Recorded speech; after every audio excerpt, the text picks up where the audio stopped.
and welcome to Read Play Game, the podcast where we look at tabletop role-playing games from every side of the table. My name is Jessica, and I'm not in this one. Hi, I'm Emma. Please still listen. Please still listen. I'm Emma, and I took part in this interview that you're about to listen to. I'm Anish, and I had a great time in this interview that you are going to listen to, right? I'm Tori, and I'm the last person introducing myself on the RPG host side because Margot is not here. And God, it feels good to go last. We just interviewed Caroline Hobbs after playing her game Fedora Noir. Got some really good insight into the early development of the game and then like how to approach GM-less games in general, which I think I will take forward with me.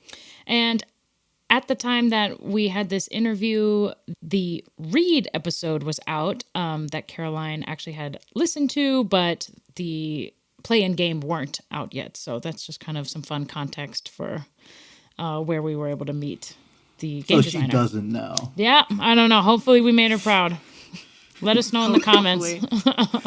Let us know, please. Tell me I'm good. Tell me I'm good. So stay tuned for a delightful interview.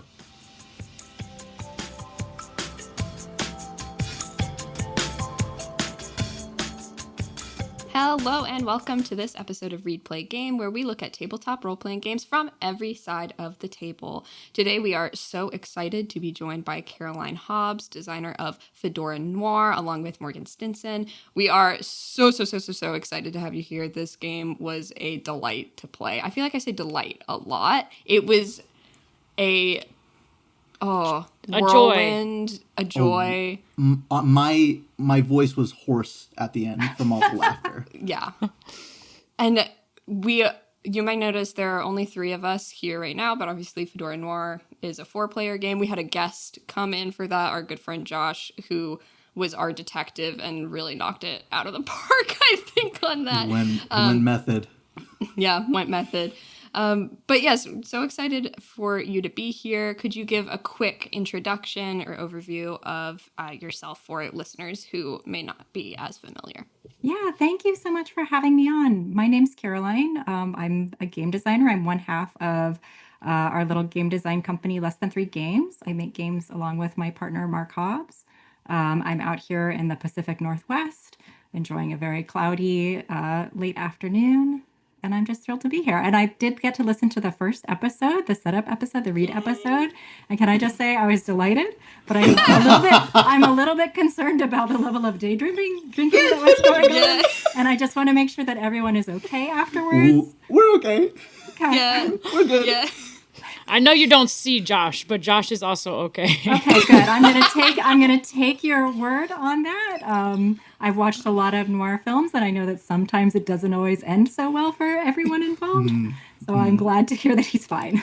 Yeah, and no spoilers on that, but okay, you'll hear in the play session. Got pretty wild. I don't even know how we got the idea. Is it just because that opening card is like you hear the drink pour? I don't know how. And we really leaned into We that. took the bit too far. Because to be clear, Anish and I were not. No. It was the detective. And the hat. And the hat. It was the detective's experience. You were channeling an earlier version of the game, I think, that did have a lot of props in it, including a flask of whiskey, some cigarettes, a little fake toy gun. So I think you intuited that from the writing on the cards. That's so fun. I love prop comedy. Yes, and thank you for the opportunity to wear a little hat. This isn't my usual fashion sense, so it's exciting to get out of the box. You're killing it. Looks great. I did think about, like, could I wear my little fedora that I bought for, like, the Kickstarter? But I was like, I'm not wearing that over my headphones. That's going to be dumb as hell. But you look cool, Tori. Right. I almost, like... You talking about the props, I really want to dive into talking about Fedora Noir specifically, but before we get into that, can you talk about what drew you into the world of game design and starting Less Than 3 Games with Mark? Yeah, totally. So I started playing, or backing up, I did play D&D in high school. So I think like many people, that was a first foray into the world of TTRPGs. I think we were 3.5 edition. Um, and then took a break for a while, played a little bit in college, and then after college moved out to Seattle, where there was a story games meetup, Story Games Seattle, and I think this is the way that there's been a lot of really awesome play community and design community that's come out of this event. It was a weekly event, and I started going there in 2010, and so I was playing all these really interesting games, and it was so activating to be in this space where we're playing GM-less games. We're all being super collaborative. I'm a young person feeling very creative with other like people that I hadn't met, with strangers. And I was just absolutely hooked on playing. And I'm really thankful that I was in a community, in a space where I got to play games every week with people that I would then get to know better, and then people who would just sort of like drop in, drop out. And so that was my entry into gaming. And then I think like a lot of people, you play a lot of games and you're like, I love being creative. I would like to write some of this, right? Yeah. So I started dinking around with various games. The first game that I sort of saw to completion was a project that I did with Mark, called One Missed Call. It's a game about two. It's a game for two. But I see you're making a face. I want to Crazy. play that game really bad. Crazy. It's I'm sure it's aged, but it was so much fun to write, and it was very much fun to play. You play it. It's two people who are in any sort of long distance relationship, who are just communicating via voicemail. So you're just leaving each other messages on the phone or having a conversation on the phone. And then the thing that I enjoy about it is it has all of these sort of phrases that you're supposed to say as you go one by one. And some of them are pretty like emotionally charged. My favorite way to play it is to like use some of those emotionally charged and then just use some of them as throwaways. Like try And to you know the sneak it other in. player, no, you know the other player knows that your character was supposed to say that they love you, but they're just like they're using that phrase in a way that doesn't say I love you, right? They're just saying like he said I love anyway. So I enjoy that part of playing it. That's really Anyway, fun. so that was our first sort of like little publishing thing. And I love with that game you play, if you're in person, you play sitting back to back. Yeah. Right? That's right. Yeah. I love that. That's so fun. Were y'all dating or engaged at that time, or were y'all still just like? We were dating. I don't think that we were married at that I can't remember. It's been so long. But Did y'all yeah, meet through that weekly Seattle group? No, we met through like a month-long intensive teaching program. Our both of our first careers were in teaching. Cool. Yeah. Thinking about like format of, because now I'm thinking a little bit about One Missed Call and like how that format affects how the game plays out. I am buying the deck of cards for Fedora Noir because I want it on my shelf. But we were curious what drew you to like the deck of cards format for the game and how that informs gameplay. Yeah. First of all, I'm so sorry that it's so expensive. It's so expensive to like it's more like print that's cards. run of the mill for me in terms of a good game is about like priced at about that. I say a good game. A game that has a physical medium is usually priced like that. When I set out to make it on cards, I had no idea that was like this whole like thing. And I got so far deep into it being on cards that I was like, I'm not going back and redesigning this to be a book. Anyway, my next game I do is going to be a book or something. Cause anyway. So I was thinking, so I was really excited about it being on cards because when I'm like running a game, I really have a hard time like processing rules and making up my own like description for here's the thing you need to do next, right? I would love to just read little blip on page and say this is the thing you do next. We're just reading it aloud. There's no like intermediary where I'm trying to summarize what the author is saying. So cards let me do that as the designer. I can say, okay, these things are just like really short snippets of text. You can just read these little short snippets of text as you go. It's very like concrete.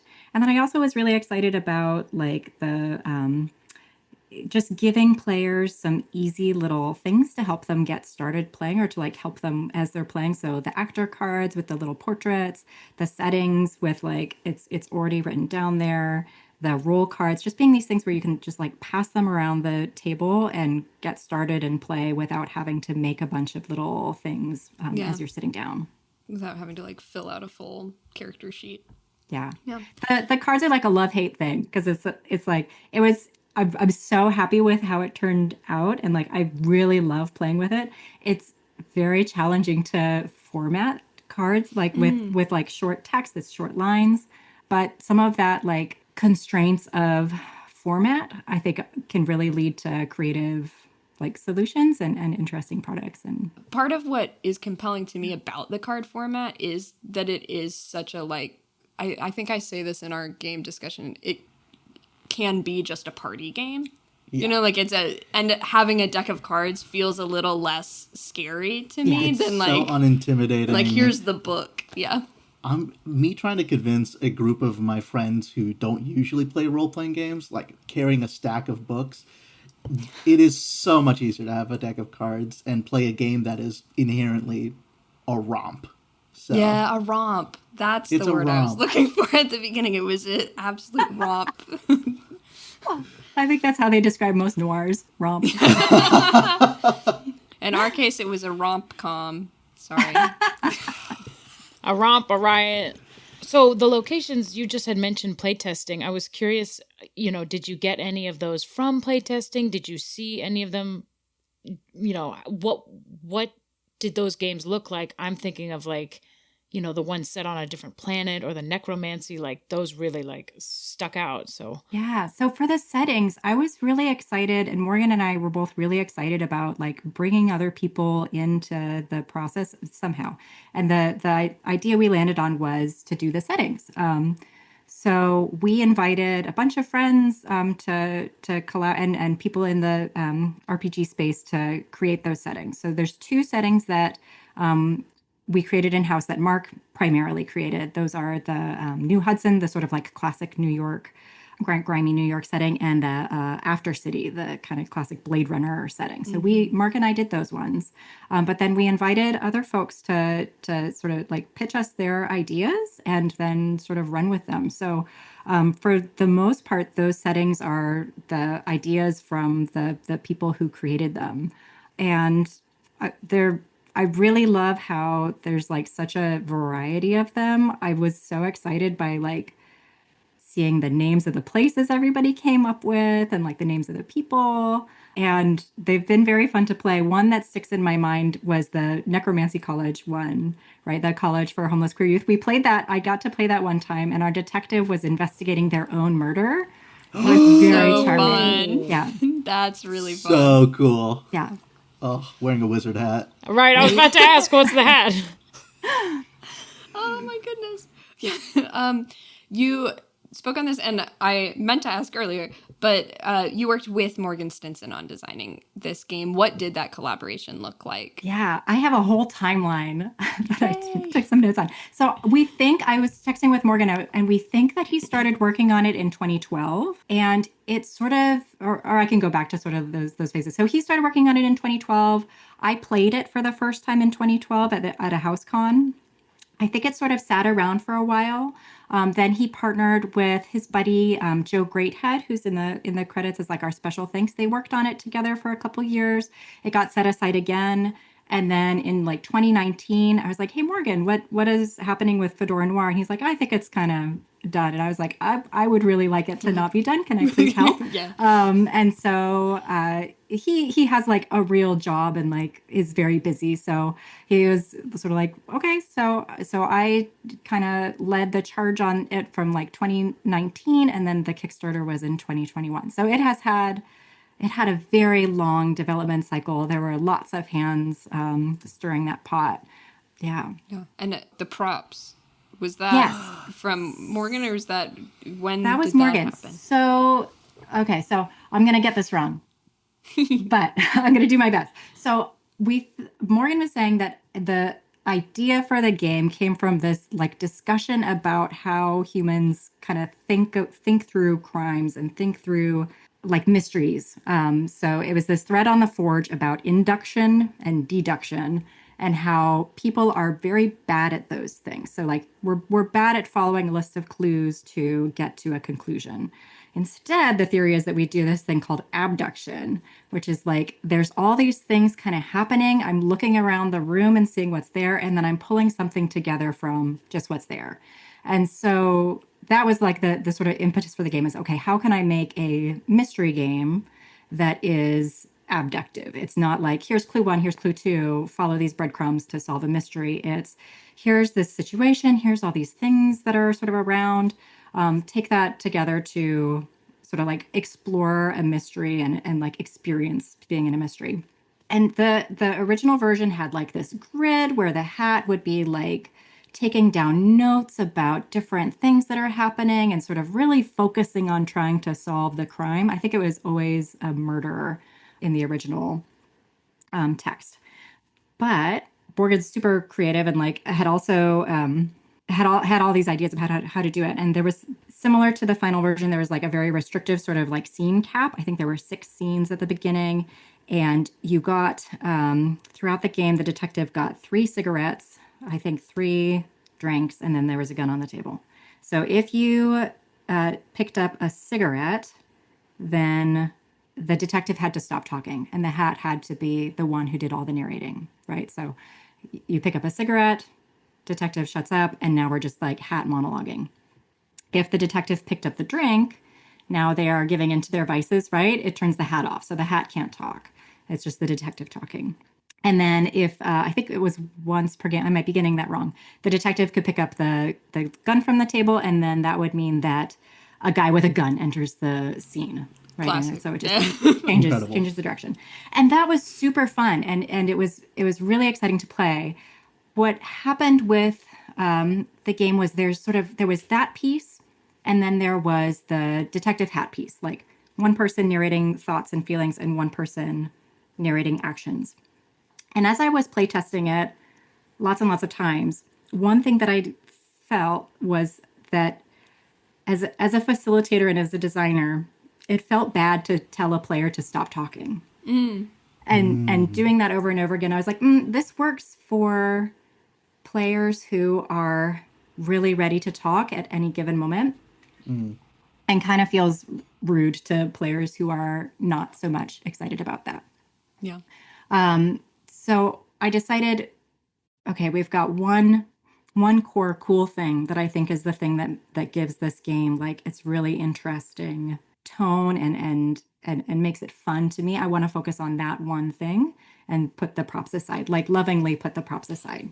Yeah. The hat detective dynamic is just so it's funny and so fun to play or to watch, because I was watching y'all do it.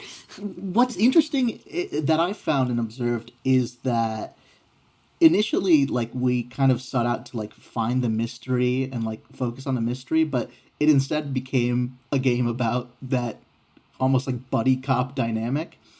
And I don't know if this was intentional. I'd be curious to hear you speak on it. The fact that the hat can never make actions makes great setups for humor.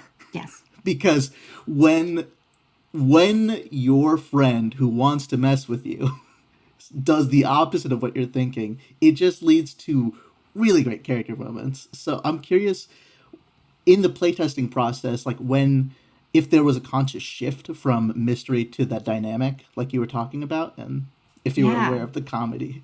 Yeah. So the play of it can really vary. And when we were working on the game, Mark and I, like, we sat down, we watched a lot of noir films.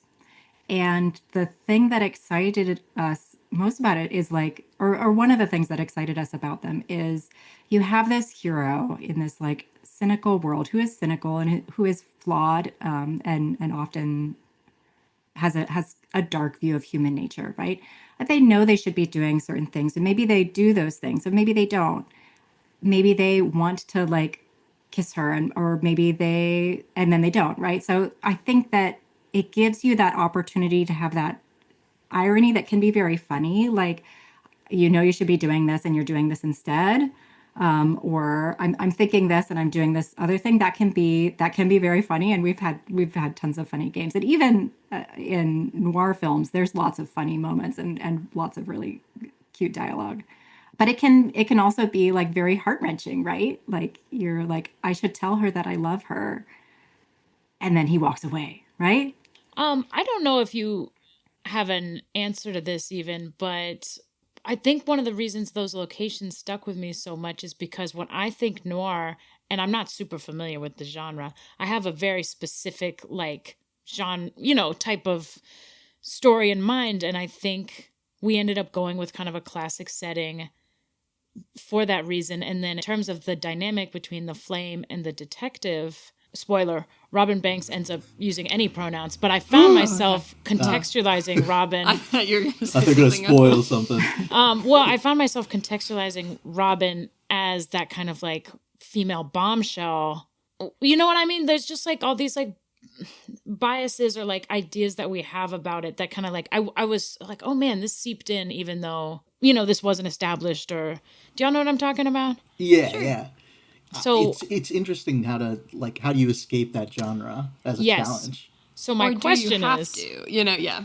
my question is, after all that, of the noirs that you've watched, is there one that you were like, wow, this was noir and it was totally different from anything I've seen? Yeah. Like Well, it.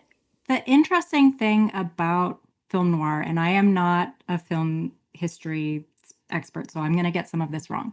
But the interesting thing about it is it's not, we think of it as a genre, but it was really kind of like it's really more of like a mood or a historical bucket.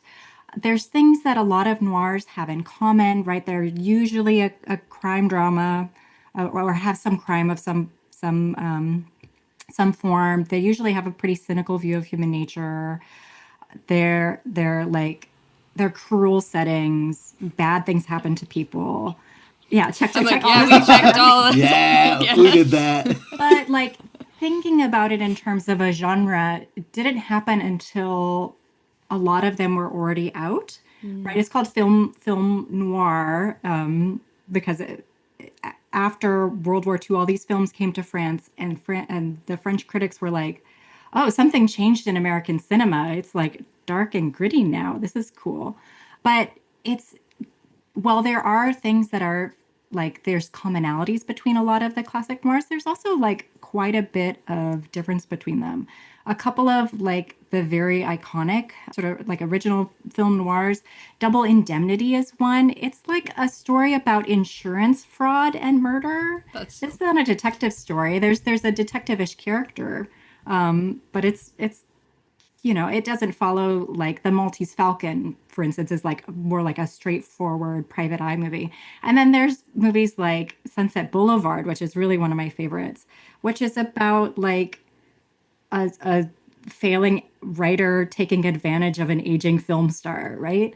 There's murder in it. Bad things happen to people, but there's not like a unified plot. So Fedora Noir sort of takes sort of what we love from noir movies and says, okay, we're going to focus on one specific kind of noir movie, like the hard-boiled noirs. But if you go to like even in like classic film noir, there's a couple that are like medical dramas. Let's see. We have a whole spreadsheet of like the ones that we watched. No Way Out is like a medical drama about racism. Panic in the Streets is like a film noir medical drama about a pandemic. Like, there's a really wide variety of plots in film noir. And then it is, as you get into like neo noir, like sort of reactions to noir in like the I guess the 70s, 80s and beyond, like Blade Runner is a noir. There's this movie, 1992 Deep Cover with Lawrence Fishburne and Jeff Goldblum is an excellent noir. And then if you've never seen Brick, you should see Brick. That's Ryan Johnson's directorial debut. Cool. It's a Joseph Gordon-Levitt stars in it.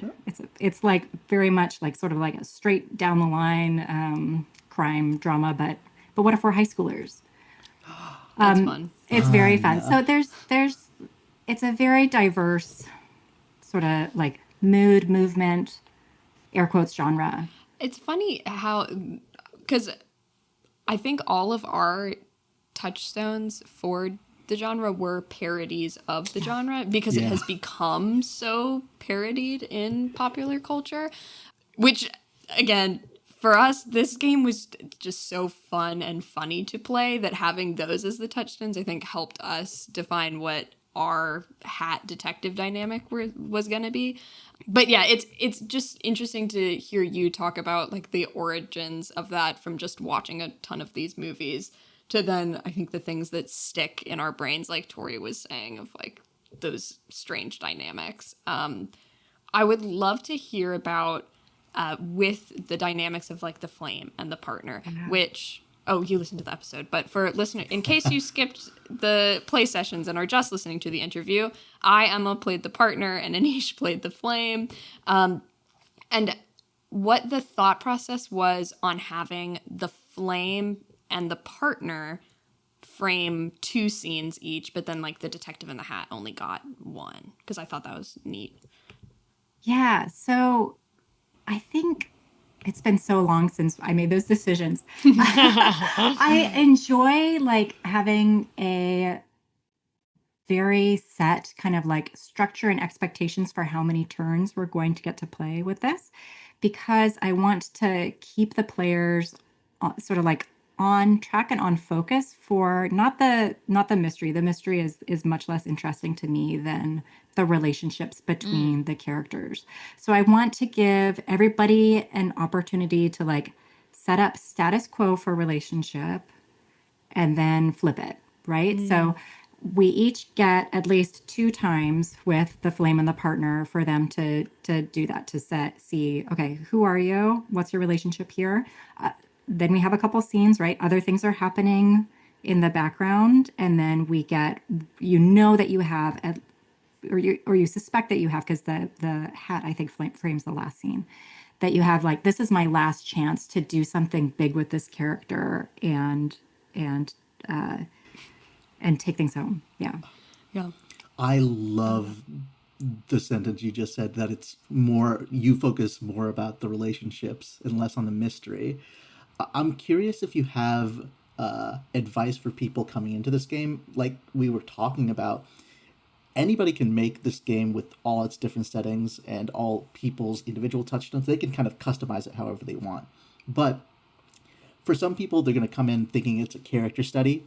But for the people who come in really hyper-fixating on the mystery part, do you have any advice for that kind of player who is kind of putting that pressure to make all the facts line up? And how do you do, I think, what's the word? How do you do some abduction? Abduction. Abduction. Yes. And I think, too, I would just love to hear, I think it's part of this question, since you have played so many GM-less or like we've GM full games, what advice for that in this type of world? Yeah, totally. So some people just aren't going to like this game, right? If you want to, if for some folks, I found you really hate not having the mystery solved, right? The game gives you the option to have the mystery unsolved, and that's intentional because sometimes all of the things aren't going to line up. I don't want you to pause and have a 30-minute discussion trying to figure out what's the reasonable way for this to end. So to me, the game is like an homage to film noir, but primarily as a player, for me, it is a way to like play antagonism from all of these different angles, right? Like the flame. Yeah. My favorite is to play the flame and to give the detective a really hard time. But yeah, so I don't know if that's advice, but that's maybe what I would say is when I facilitate the game, I say, don't worry about making the mystery make sense. Worry about making a dramatic scene and having dramatic moments between characters. Watching, I mean, some film noirs like extremely solid plot, very easy to see from A to B to C at the end. Some of them We've recently rewatched The Big Sleep. Is so convoluted, and there's all these characters, and they're like introducing characters like 3/4 of the way through the movie, and you're like, what is happening? I guess I kind of understand it by the end, but it's not always very linear, right? And that's okay. Yeah. There was a second part to your question. Oh, about advice for GM-less play. Yes. Yeah. So maybe like two things, or I guess, yeah, we say three things when we're running these GM-less games. Like, first thing is we are like in a conversation, right? So listening is going to be like key, right? Listen to what other people are saying. Don't come in ready to like say something until you've listened. These games sometimes can fall apart if someone has a very strong idea that they haven't vocalized yet, and they're holding on to it, and then something contradicts it, but you haven't like fully processed that or are not going to include it, right? Like, we have to listen, we have to build on each other, we have to come in without an agenda, without a plan for how things are going to go. And then the next thing is like, when it is your turn to speak and your turn to create, like, leave the pressure off of yourself.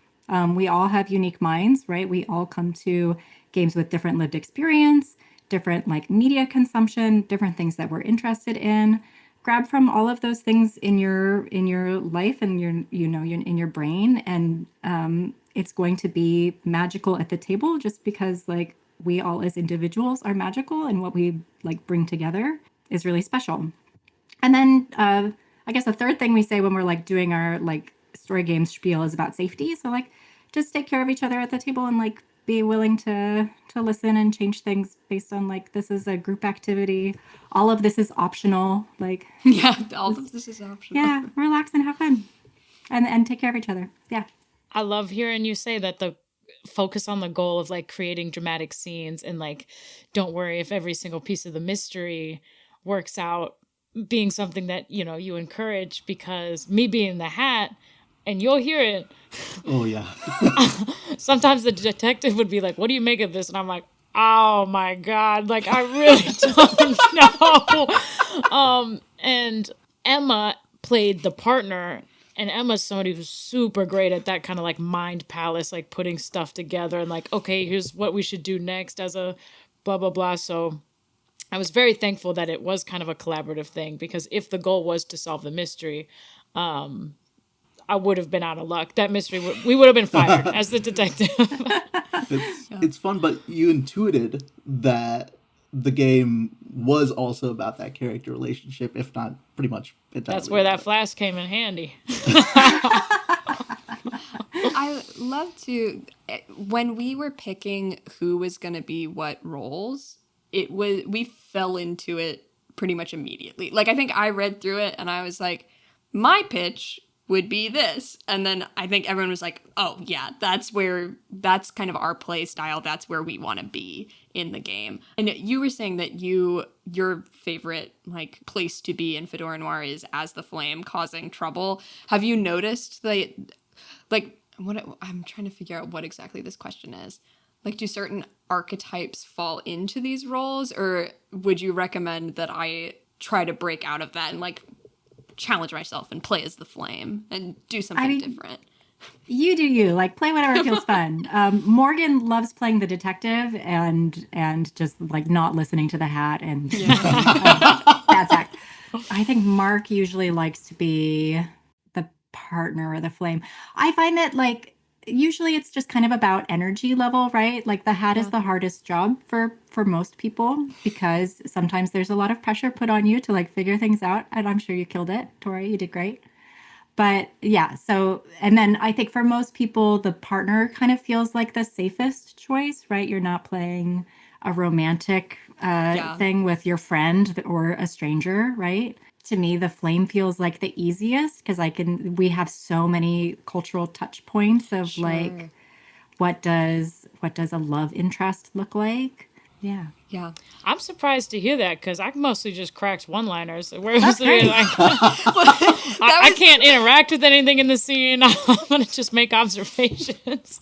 So our hat and partner roles were kind of swapped because No. Emma, the partner, did a lot more of the No. clues. Tori, I think you did the hat without having to listened to it. I think you did the right thing, right? When the most fun that I see as the hat is like doing those one-liners, saying like moody things, little interjections. You've got this very powerful narrative tool, right? Of I can interrupt and tell you what I'm thinking, and like I get to do it in like this cool dramatic way. I get to make jokes.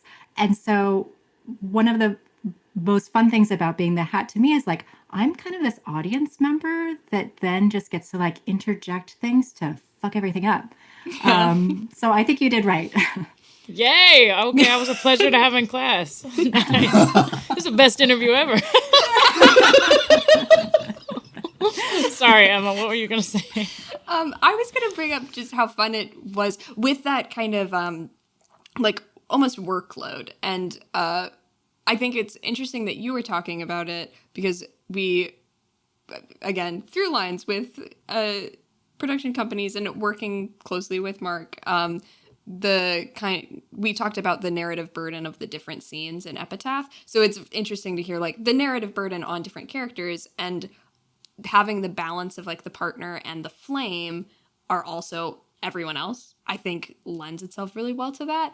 We did have, and this is mild spoilers, but I think it's like eventually this is going to happen. We did have a scene where I think everyone was present and everyone was holding guns at everyone else. Yeah. So there was a lot of bouncing back and forth of like, okay, I'm the partner and now I'm this person, now I'm that person. Did you run into that in like play testing? Is that inevitable? I don't think it hurt our game, but like, is that a by design or a happy byproduct? I mean, we've got limited capacity in terms of like how many players are in any game. So, right, if you're going to bring a lot of characters into a scene, there's going to be people doing double duty. I am like I would like 2 people in a scene in any game. I so prefer to play like smaller cast scenes, which doesn't always work for every game. And so I think like in my playtesting bias and like in my play bias, usually we're having smaller scenes, but I think we have had a few of those, like this is going to be a giant shootout scene and there's like 7 characters here that we're jumping between. Yeah, I found it, even when we had like a scene where the partner and the detective were investigating something together. So then Anish and I were both playing the 2 people they were talking to and then the partner and the detective. And it was fun to just be like, well, the partner's investigating right now, so we don't have to worry about it so much. You know, like he's over there and we can be in this scene. But yeah, balancing that thought of like the detective and the hat have to be kind of grounded in their character, and then the partner and flame can be a little bit more loosey-goosey. Yeah. Which I thought was fun. Hearing you talk about preferring like a scene being 2 characters, are there other games or media that influenced like the mechanics that you wanted for this game? Yeah. So because this was like a collaborative project, right? Like this is an interesting case where I came to the design process with a lot of things already kind of set, where I was like, I don't want to change this, right? It had a 4-player structure. One of my greatest innovations was changing the Dame to the Flame. I'm very proud of that one. Hey. Oh, huge. Huge. So good. Huge. So much flavor. Because we also, we even had the moment where we were like, let's all take I think Tori brought up, like, let's take a moment to appreciate the fire theme. I felt so appreciated. So yeah, that was maintained from beginning of design process to end.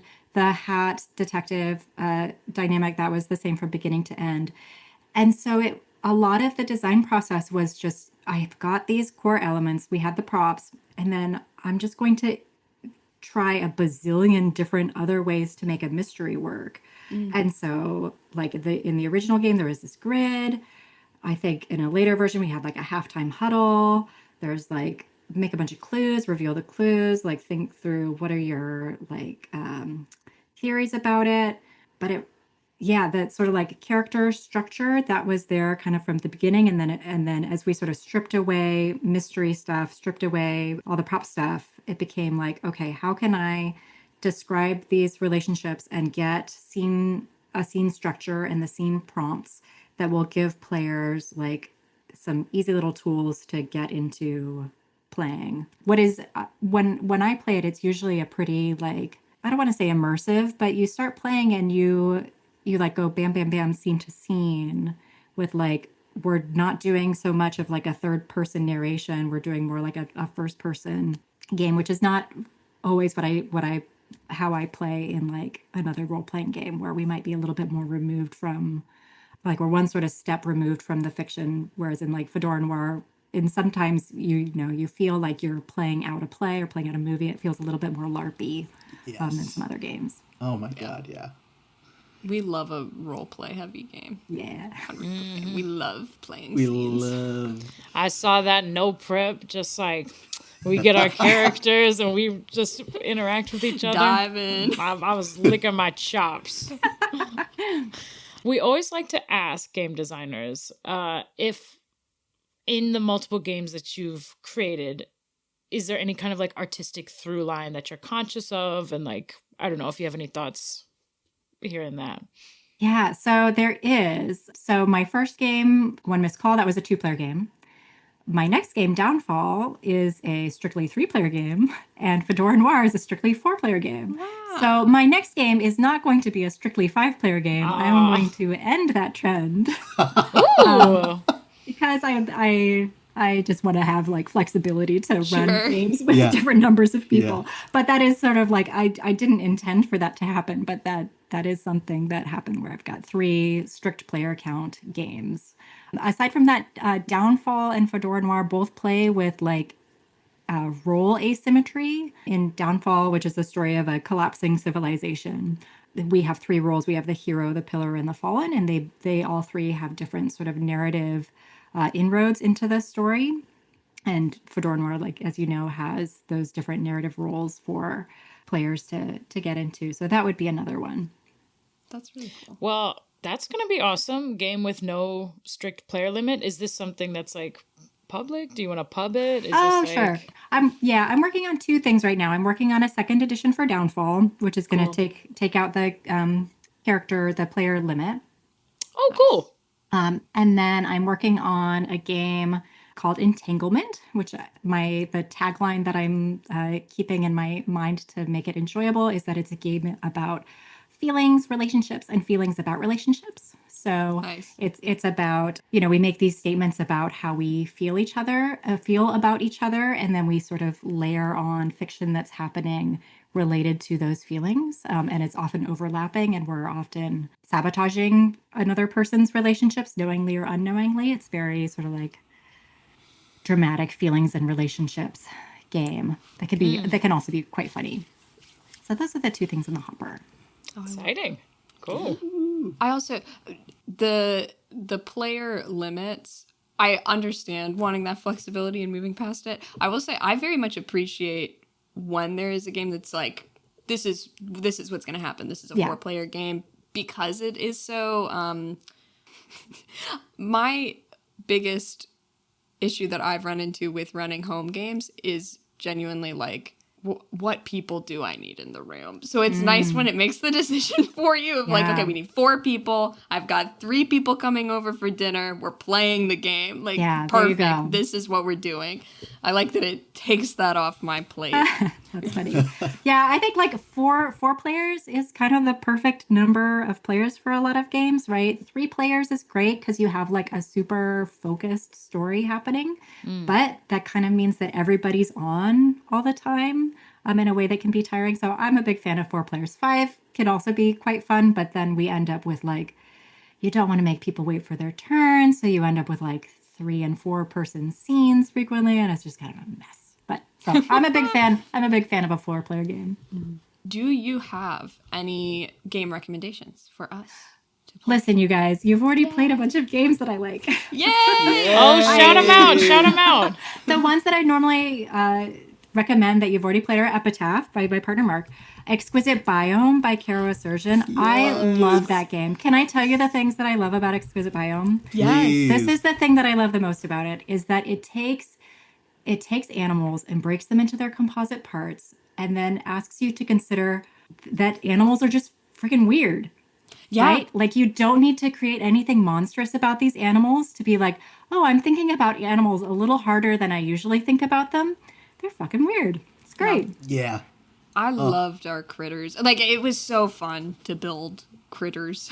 Yeah. We Something love them. I'd like have taken for granted. It just hit me today. It is so insane that like rhinos have like armor. Like, I know.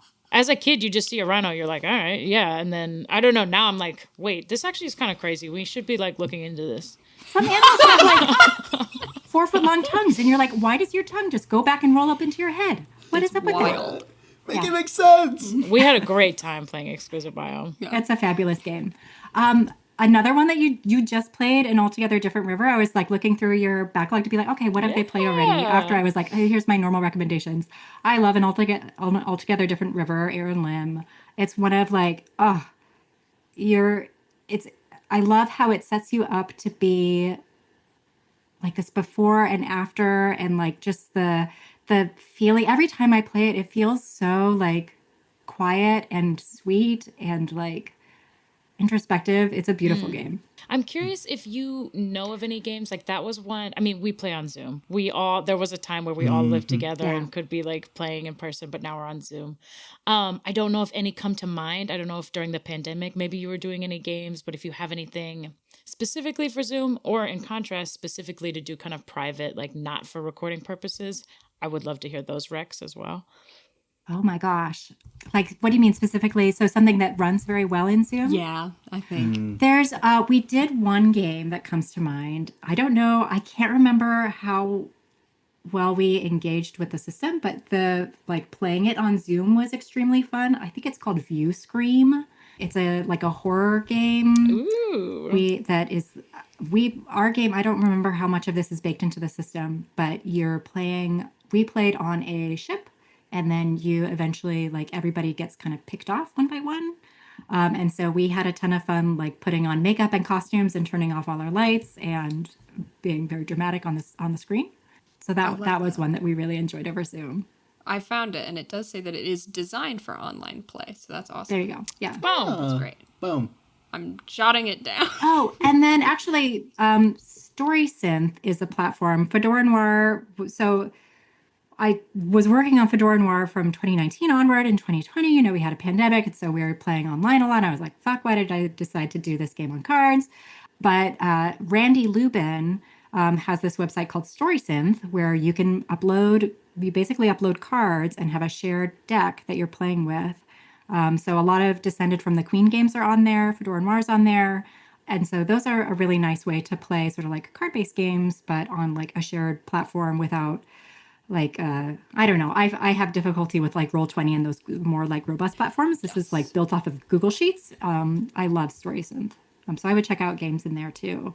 Nice. Perfect. Yeah, I think Aaron Lim had even brought that up. Oh, yeah. Cool. Because do you remember what was the software y'all had connected on, Anish? It was some kind of like corporate. Oh my god! Do you remember what I'm talking about? Yes. Was it Trello or was it like You play Miro? tested and altogether different river on something like that. Yeah. Yeah. Yeah, absolutely. We do what we can with the tools that we have. Yeah. Another sort of like quick one that wouldn't be right for the podcast because it's very quick. It's called 15-Minute Futures. It's by Quinn Murphy. It's like a very quick, what if we imagined a future world game? So you basically each think of something that is now missing from the world, something that's scarce in the world. And then you think of, okay, what was an innovation that made that be scarce? And then you think about, okay, is this equally distributed throughout society? And that's kind of it. So you make this like interesting kind of like social science fiction setting, and like the tin says 15 minutes. I think it took us 10 minutes when we played it once. But that's another one where I'm like, if I'm going to a gaming con and I have like a short slot, I'll usually run Exquisite Biome and then 15-Minute Futures as like a little palate cleanser. Yeah. Another game, if you're interested in card games, I could go on forever, is Going for Broke by Avery Alder. This is a new one that came out in 2025, which I think that your group would very much enjoy. It's very funny, very sort of like absurd characters having absurd conversations, putting themselves in absurd situations. I'm listening. Yeah. And it's another one where like Avery really thinks about like the genre of a sitcom, right? And sort of like creates something that fits that like genre and mood really well. It's a blast. That does look Awesome. really fun. And then I think Ben Robbins gets mentioned on your podcast like every time one of us GMless nerds comes on. So anything by Ben is fantastic. My favorite game of his is Kingdom. So we play a lot of Kingdom Second Edition. That's another one where players have different roles, and you get to interact with the fiction in very different ways based on the role that you take. Boom, you fed us good. We've got a I whole love games. list of stuff on the horizon. Thank you. I do see the time, and I want to be respectful of the slot. So I know you mentioned you've got 2 projects you're working on now. Downfall 2. Does it have Downfallen-er? Downfall. Okay, here it is. It's Downfall Revolutions. Ooh. Yeah. Okay. And Entanglement is the other one. Yeah. Boom. Which sounds so fun. Love it. Or anything else you want to pub? I don't know if you have any cons coming up, or if there's like a Kickstarter for these. Like anything you wanted to. You guys, I am so slow. Like things progress very slowly in the Hobbs household. So I don't know, looking like late 2026 for maybe. I think Entanglement's going to be like a chill release, and then look for Kickstarters in maybe like 2027 for some other stuff. We'll see. Yeah, We'll keep our eyes out. Yeah, that's awesome. Yeah, thank you so much for joining us. I think that brings us to the end of our interview. Again, Fedora Noir. A hoot. My brain just says delight, and I need to. I'm full of wonder and whimsy, and I'm like, it was such a delight. But yeah, a romp. So fun to play. We had a great time, and thank you so much for sharing your process with us and giving us a lot to think about with future games too. Thank you so much for having me. It was really fun to nerd out. Yeah, I'm like so shy you listened to the read episode. I'm like about to go and re-listen to the playing game. Like I hope we did it honor, like, but we really had a fantastic time. Just such a great time. Thank you so much.